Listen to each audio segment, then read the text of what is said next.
Assalamualaikum warahmatullahi wabarakatuh. Salam sejahtera bagi kita semua.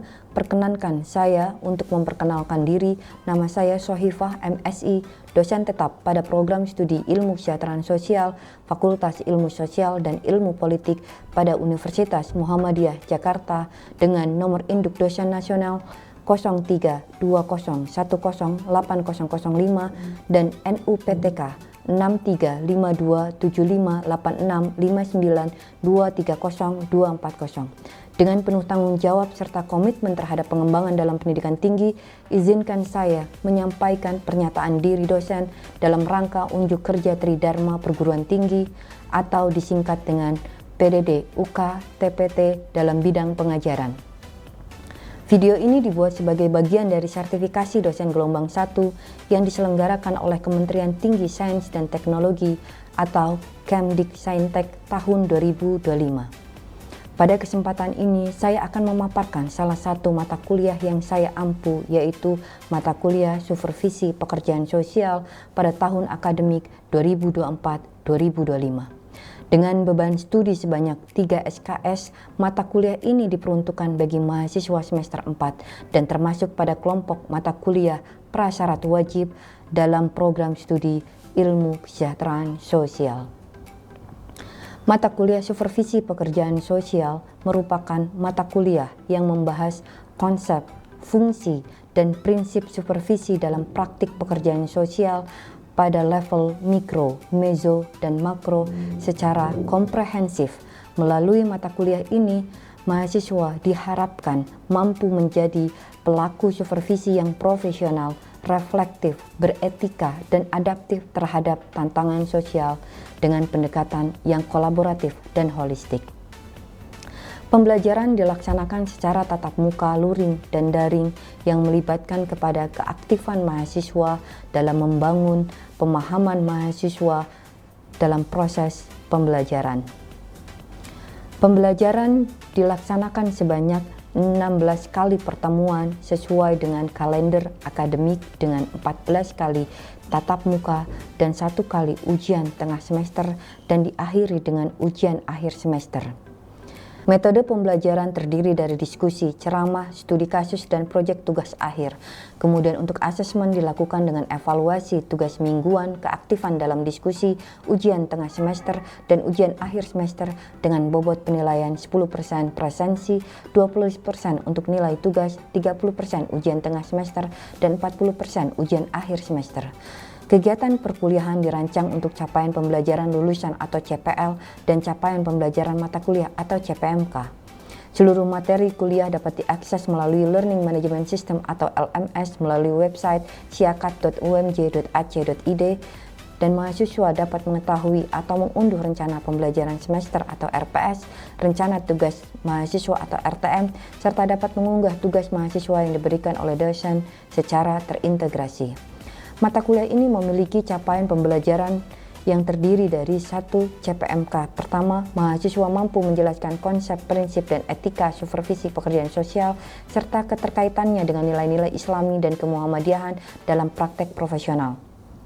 CPMK 2, mahasiswa mampu menganalisis peran dan fungsi supervisi dalam konteks intervensi mikro, meso, dan makro, serta dinamika hubungan antara supervisor dan supervisi secara kritis dan sistematis. CPMK 3, mahasiswa mampu merancang dan mempraktikkan proses supervisi pekerjaan sosial yang berorientasi pada pengembangan kapasitas profesional dengan pendekatan berbasis bukti dan nilai spiritual Islam.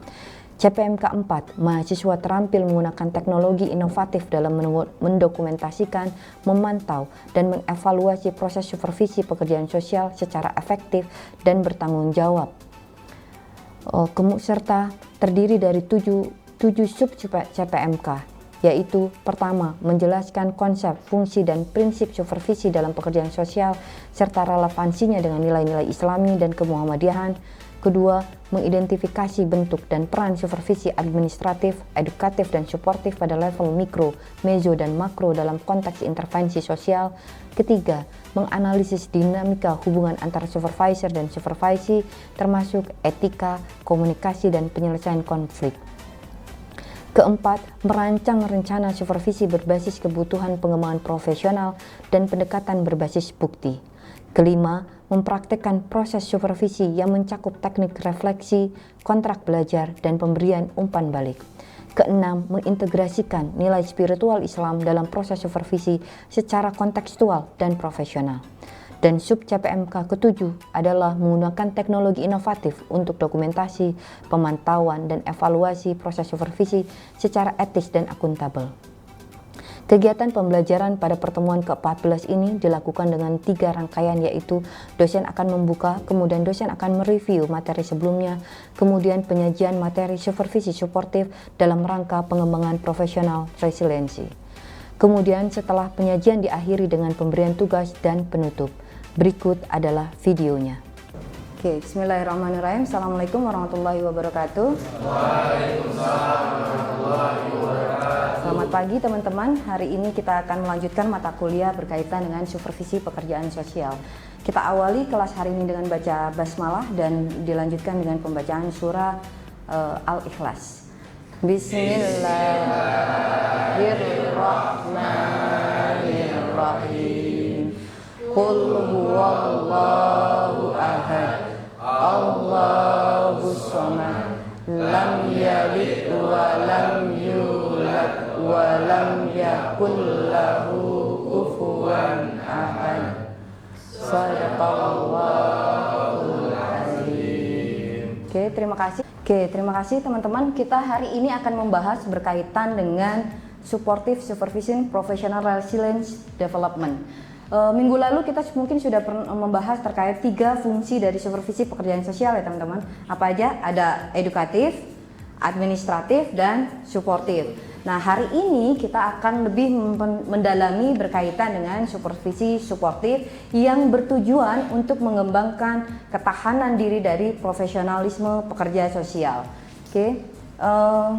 Untuk mata kuliah ini memiliki sub CPMK ya yang diamanatkan dalam mata kuliah ini, yang terdiri dari mengidentifikasi bentuk peran supervisi administratif, edukatif, dan suportif pada level mikro, meso, dan makro dalam konteks intervensi sosial. Yang kedua, menganalisis dinamika hubungan antar supervisor dan supervisi, termasuk etika, komunikasi, dan penyelesaian konflik. Yang ketiga, merancang rencana supervisi berbasis kebutuhan pengembangan profesional dan pendekatan berbasis bukti. Dan yang keempat yaitu mengintegrasikan nilai spiritual Islam dalam proses supervisi secara kontekstual dan profesional. Oke teman-teman, untuk supervisi suportif ini, jika kita mereview dengan pertemuan sebelumnya, apa sih yang dimaksud dengan suportif? Suportif itu memiliki fungsi dalam praktik pekerjaan sosial, mencerminkan kesadaran akan dampak emosional dan psikologis yang dapat ditimbulkan oleh interaksi profesional terhadap diri pekerja sosial. Di dunia pekerja sosial, teman-teman paling memahami bagaimana kita konteksnya berhadapan dengan kasus-kasus yang dalam tingkat mikro, meso, dan makro, keterpaparan emosional yang begitu kuat. Maka dalam menjaga profesionalisme dari para pekerja dibutuhkan supervisi suportif ya, untuk menjaga bagaimana mereka nggak korosif gitu.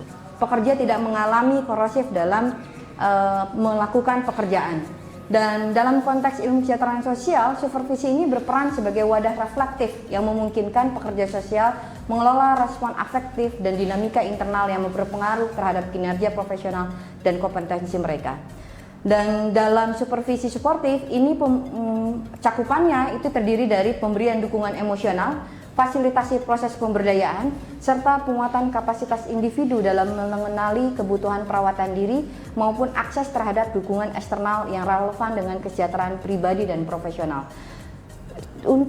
Tujuan utama dari supervisi adalah bagaimana kita menjaga kinerja yang dilakukan oleh para staf profesional, staf yang berada di garda terdepan. Ini mereka mendapat menciptakan atau menghasilkan output yang diinginkan oleh lembaga pelayanan sosial.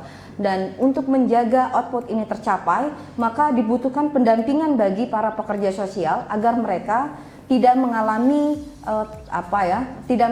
sesuatu yang berdampak pada kondisi emosional dari para pekerja. Kenapa sih dibutuhkan adanya proses pemberdayaan atau pendampingan yang berkaitan dengan peningkatan profesional resiliensi dari para pekerja? Dalam perspektif ilmu pekerjaan sosial, supervisi ini berfungsi sebagai mekanisme protektif yang mampu memitigasi dampak negatif akibat keterpaparan terhadap beban kerja yang intens dan tekanan psikososial yang tinggi. Hal ini terutama relevan dalam konteks keterlibatan profesional dengan klien yang mengalami trauma, penderitaan emosional, gangguan psikologis maupun kondisi fisik yang menekan. Dan di proses supervisi ini dilakukan melalui secara terstruktur dan reflektif agar pekerja sosial memperoleh ruang untuk memproses pengalaman kerja yang kompleks serta dapat menjaga keseimbangan emosional, meningkatkan ketahanan profesional, dan mencegah kelelahan akibat empati. Kalau teman-teman suka melihat para pekerja sosial atau kita mungkin familiarnya dengan relawan sosial ya, relawan-relawan sosial ini sangat masif berada di Indonesia dan seringkali mereka tidak mendapatkan pendampingan secara tersupervisi. Ini yang pada akhirnya berdampak pada ada beberapa penelitian yang menghasilkan bahwa beberapa relawan sosial ini mengalami letih, lelah secara psikologis. Mereka menjadi enggan untuk melakukan bantuan selanjutnya. Ini di salah satunya disebabkan keterpaparan emosional yang mereka alami ketika di lapangan tidak didampingi oleh proses pendampingan yang dilakukan oleh para kolega, teman kerja atau atasan yang berada di lembaga tersebut. Ketika kita memahami tekanan yang berada di dunia pekerjaan, apakah tekanan ini hanya terlihat bahwa stres dalam dunia pekerjaan apakah hanya berada di ketika kita bekerja atau mengikuti tuntutan yang ada profesionalisme atau sebaliknya. Ternyata ada teori terkait stress system yang terdiri dari beberapa lapisan yang berkaitan dengan yang berhubungan kenapa seorang pekerja sosial atau seorang profesional ini mengalami stres, dengan lapisan pertama yang berkaitan dengan personal atau praktisi, kemudian yang kedua lapisan berkaitan dengan pelayanan atau praktik, yang ketiga berkaitan dengan organisasi atau kondisi dari manajemen keorganisasian, yang keempat berkaitan dengan sosial politikal isu yang berada di lembaga tersebut. Oke, dalam stress system ini, dalam kajian ilmu pekerjaan sosial, ini kita sering memahami bahwa ketika kita memahami manusia, maka kita memahami multidimensional aspek. Begitu juga dalam sumber stres yang dipahami dalam konteks variabel multidimensional yang dapat berasal dari ranah kehidupan personal, meliputi kondisi kesehatan fisik dan mental, dinamika relasi keluarga dan sosial, beban tanggung jawab individu, serta latar belakang sosial budaya. Selain itu, kapasitas profesional dan berbagai tantangan dalam pekerjaan praktik juga turut berkontribusi terhadap akumulasi tekanan. Seluruh elemen ini saling berinteraksi dan berpotensi memperkuat dampak stres ketika dihadapkan pada kompleksitas tuntutan kerja dalam konteks profesional. Dan ketika kita bicara terkait tekanan, maka ada perspektif sistematik ya. Brown dan Bourne menggunakan pendekatan sistematik terhadap stres dalam pekerjaan sosial yang memiliki relevansi lintas profesi. Model ini mengidentifikasi sumber stres pada beberapa titik yang tadi, kehidupan pribadi praktisi, pengalaman praktik, dan juga konteks tim serta lembaga tempat praktisi bekerja. Ketika kita bicara lapisan pertama dalam kondisi kondisi yang menyebabkan tekanan, secara personal nih praktisi, ketika teman-teman berhadapan dengan ketika teman-teman berada di dunia kerja, itu otomatis teman-teman fungsi sosialnya bukan hanya sebagai pekerja, tapi bagian dari seorang anak, bagian mungkin nanti ketika bekerja sudah menjadi seorang ayah, atau bagian menjadi staf pekerja dalam sesuatu organisasi. Oke, ketika kita sudah memahami lapisan-lapisan yang menyebabkan stres pada setiap pekerja, kemudian intervensi yang dibutuhkan oleh para karyawan, selanjutnya kita berbicara terkait pengembangan profesional yang dibutuhkan. Nah, pengembangan profesional ini terdiri dari meningkatkan kesadaran, pengetahuan diri, potensi, keuangan, dan kesehatan dari klien, kemudian atau supervisi atau pekerja, kemudian meningkatkan jiwa kepemimpinan dari pekerja, mengembangkan bakat dan kekuatan pekerja, mempelajari keterampilan baru dari pekerja, dan membangun kemampuan kerja, serta mewujudkan impian. Mewujudkan impian dari pekerja ini merupakan salah satu yang menjadi motivasi untuk pekerja, untuk mereka dapat menjadi profesional. Oke, di supervisi ini, maka apa sih yang dibutuhkan untuk ini ada beberapa faktor yang yang dibutuhkan dari supervisi atau pekerja agar bisa menjamin bahwa pengembangan personal ini dapat diciptakan. Nah, beberapa yang pertama itu sikap proaktif dan reflektif. Di sini adalah yang dimaksud sikap proaktif dan reflektif adalah supervisi harus menunjukkan keterlibatan aktif dan kesediaan untuk merenungkan proses pembelajaran dalam supervisi. Seperti sebelumnya kita bahas bahwa di supervisi itu ada supervisi edukatif di proses pembelajaran, dan di sini dari awal proses supervisi ini kan teman-teman sudah paham juga di mana konten dari supervisi adalah adanya komunikasi dua arah antara supervisor dan supervisi yang harus dijaga. Dan komunikasi ini sebenarnya melibatkan keaktifan dari bukan hanya si supervisor, melainkan juga supervisi dan supervisor. Yang kedua adalah keterbukaan terhadap evaluasi diri. Seringkali ya teman-teman, ketika kita mendengar proses supervisi, karena supervisi dianggap itu mengawasi, maka terkesan mengevaluasi. Ketika mendengar evaluasi, ini seringkali kita berhadapan dengan merasa takut untuk dievaluasi. Padahal evaluasi itu sebenarnya sangat dibutuhkan gitu ya, karena dengan sikap terbuka dan realistis dalam mengevaluasi kemampuan pribadi serta kesediaan untuk membagikan penilaian diri kepada supervisor, ini menjadi key point utama dalam bagaimana teman-teman bisa dikembangkan potensinya kelanjutannya. Oke, sedangkan yang ketiga yaitu pemanfaatan umpan balik. Ini yang dimaksud yaitu informasi dan masukan dari supervisor digunakan sebagai dasar untuk evaluasi diri dan pengembangan profesional secara kritis dan objektif. Teman-teman mungkin sering menyadari bahwa ketika proses supervisi ini kan sebenarnya kita lagi diskusi ya, diskusi kondisi di lapangan seperti apa, maka tindak lanjutnya seperti apa, kita suka mendiskusikan seperti itu. Tapi seringkali yang terlewat adalah informasi masukan dalam proses supervisi, entah itu supervisi secara individual maupun peer atau kelompok. Ini jika tidak dijadikan menjadi dasar untuk evaluasi diri, maka ini akhirnya jadi hilang begitu saja. Kesannya ya sudah, jadi kita mulai dari awal lagi. Atau mungkin sederhananya karena teman-teman sekarang mungkin akan melakukan penelitian skripsi Misalnya pertama datang bab 1 direvisi, masukan dari dosennya tidak diperbaiki, maka pertemuan selanjutnya akan sia-sia karena nggak ada yang bisa diperbaiki gitu kan. Nah, maka proses informasi, pertukaran data yang ada dalam proses supervisi ini harus dimanfaatkan secara kritis dan objektif. Karena ini sangat berkaitan dengan apakah semua anak yang mengikuti proses supervisi akan memiliki atau output yang sama dari hasil proses supervisi ini? Belum tentu, karena setiap anak mungkin memanfaatkan proses umpan baliknya secara berbeda. Kemudian tindak lanjut atas saran supervisor.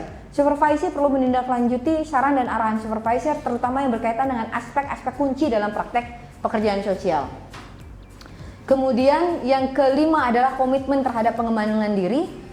Aktif dalam diskusi praktik profesional dan penerapan masukan dalam praktek nyata dan pengembangan etika profesi melalui praktik.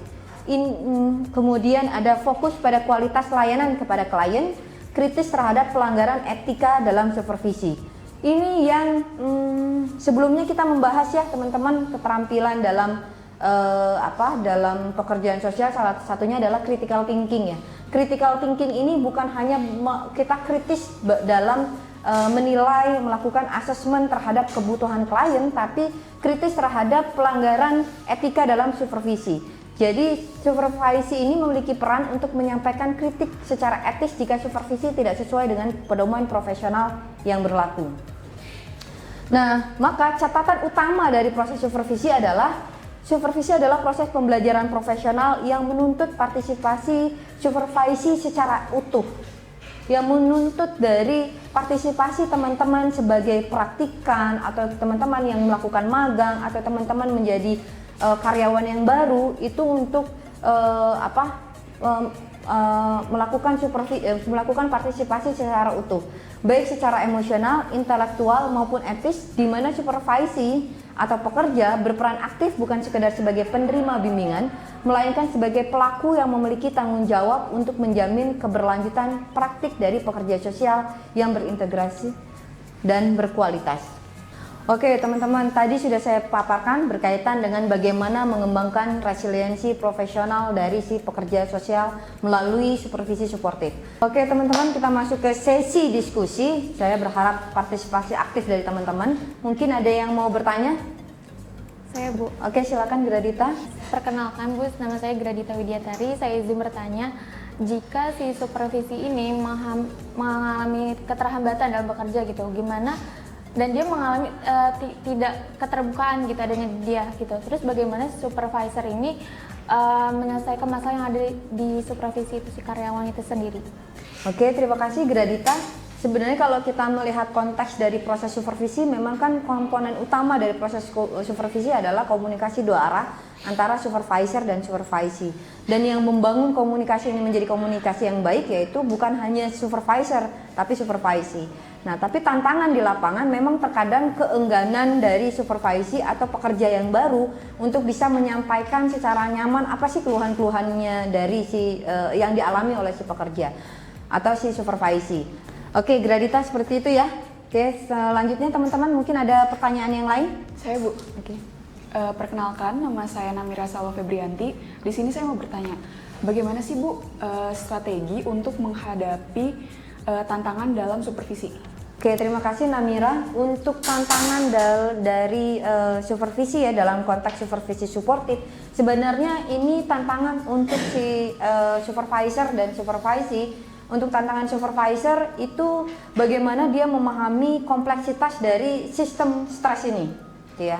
Karena pada dasarnya supervisi suportif ini bisa dilaksanakan secara baik jika supervisor dapat melakukan asesmen secara luas ya berkaitan dengan sistem stres yang akan dialami, yang kemungkinan akan dialami oleh para pekerja. Dari asesmen ini maka si supervisor akan melihat kira-kira intervensi apa saja sih yang dibutuhkan, gitu kan? Merencanakan dari program kesejahteraan untuk karyawannya, karena supervisor paling tahu nih tantangan di lapangan seperti apa, kemungkinan tantangan yang akan dihadapi oleh para pekerja itu seperti apa, maka mereka membutuhkan pendampingan yang seperti apa, gitu ya. Jadi ketika supervisor memahami konteks dari tantangan ini, maka kemungkinan program pendampingan kesejahteraan atau meningkatkan dari kesejahteraan secara emosional untuk karyawan ini akan terlaksana dengan baik. Oke, terima kasih Namira. Untuk selanjutnya ada lagi pertanyaan teman-teman? Saya Bu. Oke. Perkenalkan saya Rahma Sofianti, izin bertanya. Jadi kan Ibu tadi katakan bahwa akan supervisor ini sebagai penunjang bagi kita untuk mengeluh kesahkan gitu ya. Tapi terkadang bagaimana dengan supervisor dan supervisi ini terjadi miss, kayak si supervisor ini hanya ingin pendapatnya saja didengar gitu. Jadi si supervisinya ini kadang mengajukan pendapat tapi tidak terlalu didengar oleh supervisor ini gitu Bu. Terima kasih. Oke, terima kasih Rahma atas pertanyaannya. Berkaitan dengan ada supervisor yang merasa memiliki legitimasi atau memiliki kekuasaan penuh sehingga terkadang terkesan arogan ya ketika mereka tidak memberikan ruang kepada supervisi dalam berdiskusi misalnya seperti itu. Nah, ini menjadi juga faktor stres yang paling dominan di tempat pekerjaan. Di tempat pekerjaan ini misalnya di masalah status dan kekuasaan serta tim yang disfungsional. Nah, teman-teman, ketika kita bicara tentang pekerjaan sosial atau supervisi ini, kita kan bicara terkait bagaimana melakukan intervensi dan perencanaan berbasis data. Nah, data biasanya perdebatan ini akan selesai jika kita bisa menggunakan data yang mendukung pernyataan kita. Nah, memang kondisinya adalah bagaimana kita mengkomunikasikannya dengan atasan tanpa menyinggung perasaan supervisor. Itu yang jadi hal utama juga untuk teman-teman.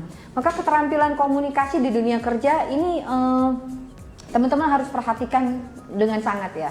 Karena terkadang intonasi bicara itu akan mempengaruhi makna dari kata itu. Mungkin teman-teman suka Kata-kata sederhana dengan intonasi yang berbeda itu akan berdampak pada persepsi yang berbeda. Maka ketika menyatakan pendapat, sebaiknya teman-teman menyatakan pendapat berbasis data.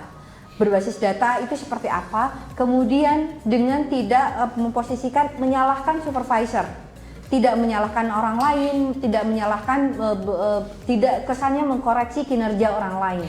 Jika disampaikan dengan baik dan berbasis data, ini akan kemungkinan kita lebih mudah didengar. Oke teman-teman, kita sudah mendiskusikan bagaimana sebenarnya ketika teman-teman berada di dunia kerja, berarti teman-teman juga berharap menjadi profesional yang tangguh ya, profesional yang tangguh dalam menghadapi segala tantangan. Dan dalam profesionalisme ini teman-teman juga dibutuhkan pendampingan agar menjadi profesional yang tangguh. Nah, supervisi merupakan salah satu wadah ya teman-teman untuk bisa teman-teman menjadi profesional yang tangguh. Di supervisi ini pada prinsipnya adalah ini merupakan proses pembelajaran profesional yang menuntut partisipasi supervisi secara utuh, baik secara emosional, intelektual maupun etis. Maka di sini menekankan sekali ya teman-teman, apapun hambatan teman-teman berada di lapangan, apapun masalah ya teman-teman yang hadapi di lapangan, jadikanlah pribadi yang aktif ya. Jadi pribadi yang aktif bukan sekedar sebagai penerima bimbingan. Teman-teman jangan membayangkan bahwa proses supervisi itu seperti proses teman-teman kuliah di kelas, diajarkan bagaimana melakukan tindakan, gitu kan. Di sini membutuhkan teman-teman yang sebagai pelaku yang memiliki tanggung jawab untuk menjamin keberlanjutan praktik pekerjaan sosial yang berintegritas dan berkualitas. Mungkin sekian untuk pertemuan kita hari ini. Terima kasih. Jangan lupa untuk mengerjakan tugas melalui via Edlink. Terima kasih. Kita tutup dengan baca hamdalah. Alhamdulillahirabbil alamin. Wabillahi taufiq wal hidayah. Wassalamualaikum warahmatullahi wabarakatuh. Waalaikumsalam.